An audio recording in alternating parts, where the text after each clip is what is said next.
Hello YouTubians, Mr. Tomato304 here bringing you Fairy Tail 303 coverage, the strategy of two fronts. And as you can see, I seem to be, in HD. I haven't really got used to how it works yet. But anyway, so it's July 5th, the second to last day of the Daimatou Enbu, and everyone's been informed that Lucy's been captured. And Natsu, he's typically raging, saying how they've got to save her. But their opponent is the king, so they can't rush in. They've got to, think about it. And Gajeel rightly wonders why the army let them go when they have access to now top secret information. And so basically the first part of the chapter is just Fairy Tail having a bit of, debriefing, as it were, with Natsu just trying to break out, but Makarov stops him pretty swiftly. And so yeah, everyone's pretty determined to save her, and they know that while the king is their opponent, Fairy Tail are not cowards, so they're not just going to sit by and let her get taken. So then we go to the dungeons of the palace, and Lucy is in the same cell as Yukino, and she's just apologising, and we find out Yukino's motivation. She wants the Eclipse plan to go ahead because her sister, Sorano, was murdered by a band of Zeref zealots, blind believers whom Zeref killed her sister when they were young. And no, they didn't, sorry. They killed her parents and kidnapped her sister. So she doesn't know whether her sister is even alive.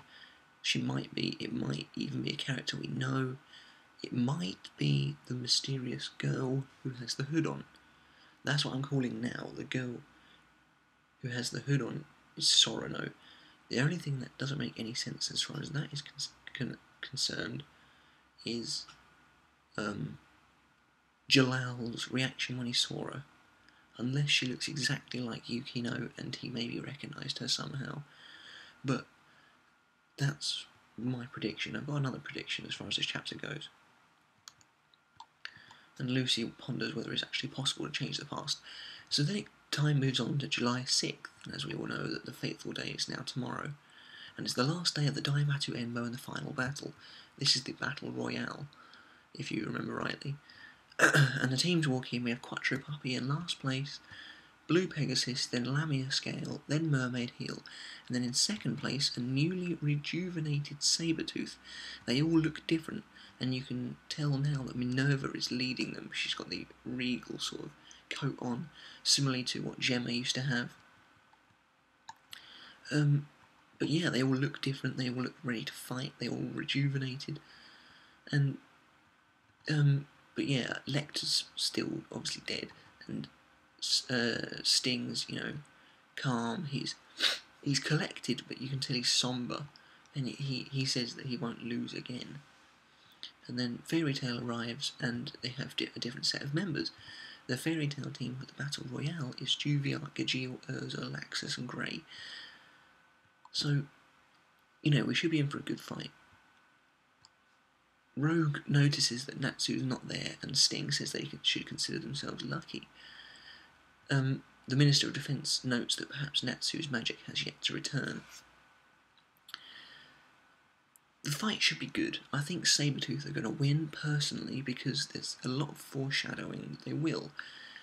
Sting's message to Lecter would be utterly pointless if they lose, and that seems a little bit... Well, it seems like his character development would go to waste. It seems like Lecter's death would be utterly pointless if Sabretooth still lose, especially now that Natsu's not there. But this is Fairy Tail, and so the power of friendship may somehow prevail. So, Makarov says their plan was that if they win the Daimatou Enbu, they might be able to get Lucy back lawfully. However, they can't trust the words of the king, and so they've sent another team to break in and try and save her behind the scenes while everyone is busy at the arena. This is the strategy of two fronts. And so Natsu, Wendy, Charles, happy, and I can't remember the name of the black cat. Someone remind me in the comments, please. And Mirror Jane, which is pretty awesome, are all rushing towards the castle as we speak, and that's where the chapter ends. It was a good chapter. I enjoyed it. You know, it continues the string of serious chapters given to us by Fairy Tail, and I'll probably give it. I think I'm going to give it a 7. Not a lot happened, but at the same time, you know, it was interesting. The art was good. We get the resurgence of Sabretooth. Hopefully we'll see some character development there. I have a prediction, and as far as I can remember, we have yet to see the king. Am I right? If I'm wrong, let me know. But I think it could be Zeref. I think that would be an awesome twist if Zeref was the king, and that would, because they're hyping the king up as to be some powerful person that's going to be difficult for them to beat. And if it is Zeref, because remember it's been 7 years now since the Tenrel Island arc, if it is Zeref, he's possibly somehow managed to worm his way into society, even attaining some regal authority, attaining a position as high as that. So let me know in the comments below what you thought of the chapter. Did you like it? It moved the story on nicely. If Natsu still doesn't have any magical power, I can't really see the logic behind sending him to fight the king if that's what happens. But yeah, let me know what you thought below. Comment and subscribe, and I'll catch you next week. See you then, guys.